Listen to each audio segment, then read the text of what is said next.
My name's Adam Briggs. I'm a Yorta man,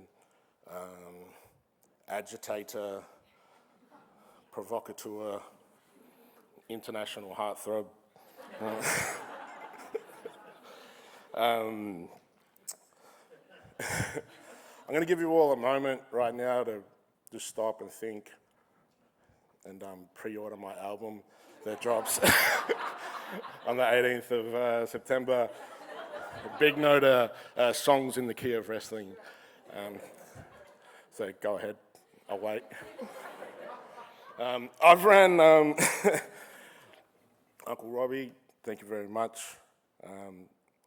Songlines, created a lot of opportunities for black fathers that I was able to follow in the footsteps of, along with my own, creating Bad Apples music, which is in its 10th year now. It's a decade.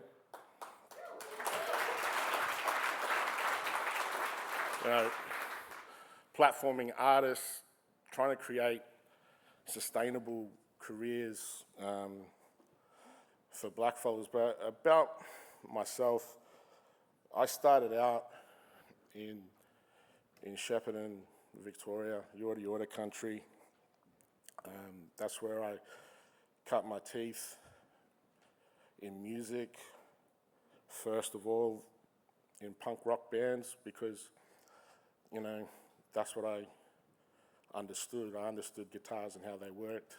I really wanted to make rap music, but I didn't have access to drum machines, and guitars were everywhere.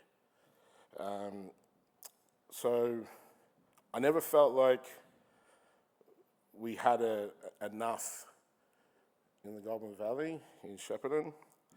I look at it now and sometimes it feels like we have even less.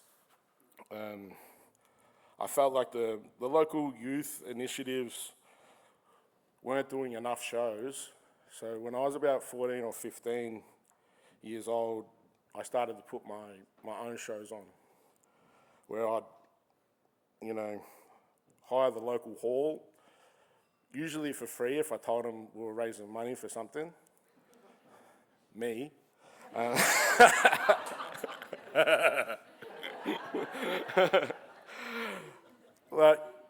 hire my mate's PA, I'd put my mate's bands on, we'd have a great night, I'd take a cut from the door. And I didn't realize what I was doing, but I was a promoter. I'd make my own posters and I'd put them up. You know what I mean? You get in trouble for that now, jeepers. But I was just trying to fill a void and build an outlet for our local community in the Goulburn Valley. And it wasn't just me, other kids were doing the same. It was that DIY kind of punk rock ethic. But looking at it now, the hardest and most important part that I see to nurture is the middle tier artists, kind of where I was for a decade, somewhere between homeless and Hollywood. Losing the big festivals and venue closures means, we lost a lot of platforms where, a lot of artists that were like me missed the opportunity to hone their skills and cut their teeth and do 1,000 shows before they're, so they can get good.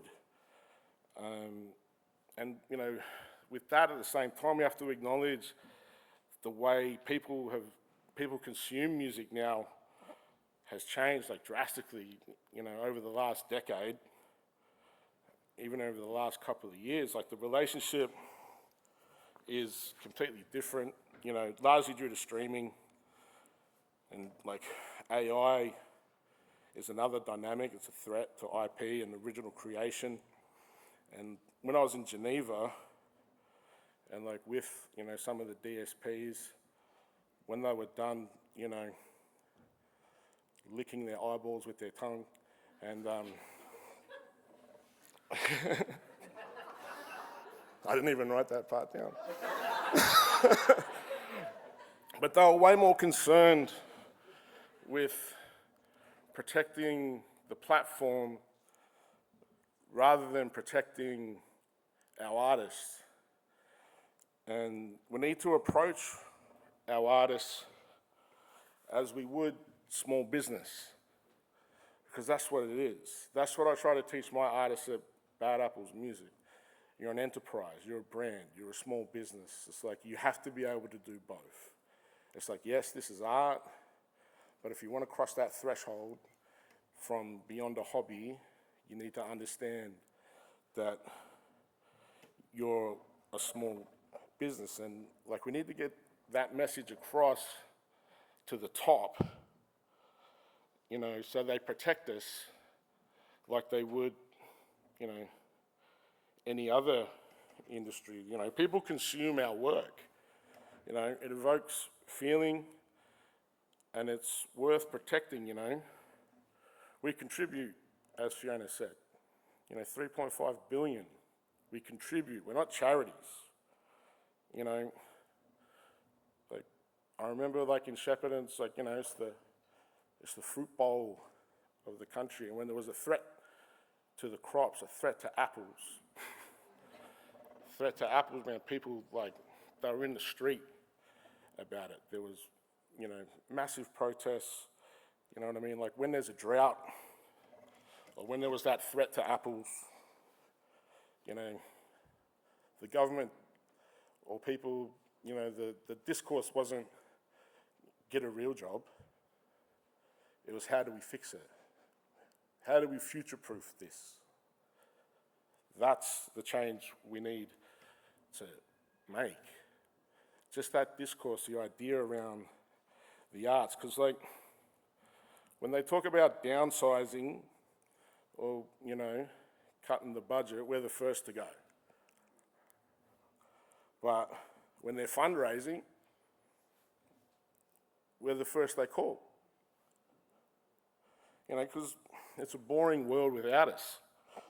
And once people start equating the arts, you know, to their Spotify or the soundtrack to what they're watching on Netflix, I think they'll begin to understand the importance. And as we were talking about earlier, language is so important. That's how we communicate. Putting the importance around our language and how we refer to ourselves as artists, as businesses, is going to drive this as well. You know, we need to future-proof our industry, protect our businesses. Beyond protecting catalogue, you know, we need to create new aspiration and nurture it for the next generation so we don't miss out on the next Paul Kelly or Amel and the Sniffers or King Giz or me. And it needs to be addressed now, and we've got to lock in, and it can't be one thing at a time. It needs to be like, more like Fiona and Music Vic have drawn up, 4 things at once. Thank you very much.